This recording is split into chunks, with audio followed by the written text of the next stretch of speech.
चलिए आगे बढ़ते हैं। देहरादून से अगली अपडेट आपको बता देते हैं। डेयरी संचालकों को लेकर अब प्रशासन ने कड़े कदम उठाने को लेकर प्रक्रिया शुरू कर दी है। डेयरी संचालकों की मनमानी नहीं चलेगी। शहरी विकास विभाग ने इसको लेकर तैयारी की है। अब इसको लेकर एक स्पेशल नियमावली भी बनाई जा रही है जिसे जल्द लागू किया जाएगा और खास तौर से इसमें जुर्माना वसूल करने के भी प्रावधान किए जा रहे हैं। डेयरी संचालकों को लेकर अब सख्त रुख अख्तियार किया गया है। प्रशासन के द्वारा नियमावली तैयार की जा रही है और विस्तार से बताएंगे सोनू। डेयरी संचालकों को लेकर अब जो है कड़े कदम उठाए जा रहे हैं, क्या कारण इसके पीछे और क्या कुछ खास देखने को मिलेगा इस नियमावली में? देखिए अभिषेक, लंबे समय से जो शहरी क्षेत्रों में जो डेयरियों का संचालन हो रहा है उनकी नियंत्रण के कोई व्यवस्था नहीं थी और चालान या जुर्माना जैसी व्यवस्था नहीं थी। अब इसके लिए एक नए सिरे से एक नियमावली तैयार की जा रही है। शहरी विकास विभाग जो है वो इस नियमावली को तैयार कर रहा है और इसके नियमावली के प्रारूप में जो जुर्माने की व्यवस्था है वो भी होगी और इसके साथ साथ शुल्क भी लिया जाएगा और एक व्यवस्थित तरीके से जो डेयरी संचालन है वो अपनी मनमानी नहीं कर सकेंगे और प्रदूषण का भी उनको ख्याल रखना होगा।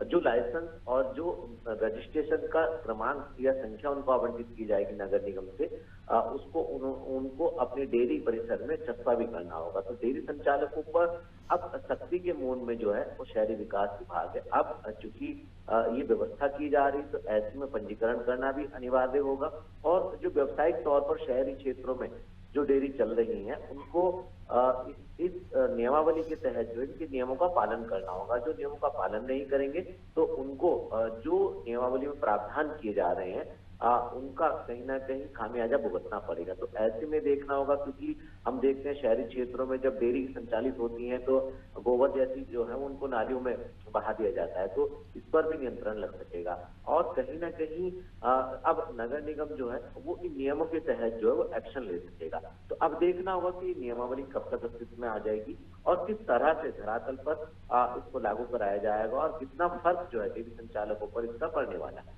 सोनू कंफ्यूजन है क्योंकि डेयरी जो है वो सहकारी संस्था के अंतर्गत आता है। शहरी विकास प्राधिकरण क्यों इसको लेकर नियमावली बना रहा है?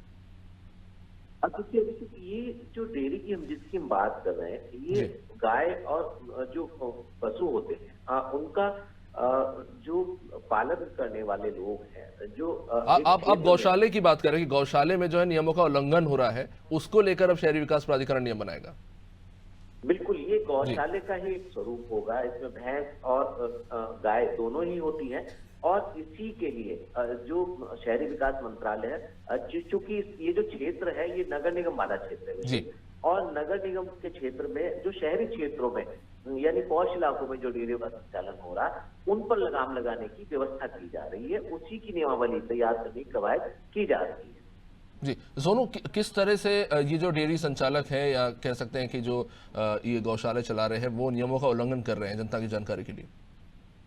अब देखिए जिस तरह से शहरी क्षेत्रों में एक तो पर्यावरण प्रदूषित होता है, क्योंकि चारे से लेकर और गोबर तक की जो व्यवस्था है वो उचित नहीं हो पाती और इसके अलावा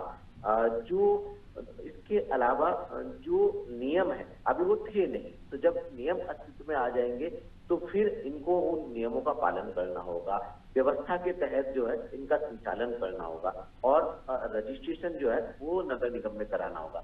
ये सब कराना होगा और अब ऐसा नहीं करते तो शुरुआती दौर में इन पर जुर्माना की कार्रवाई की जाएगी और बाद में फिर इनको सील करने की भी प्रक्रिया को अपनाया जाएगा।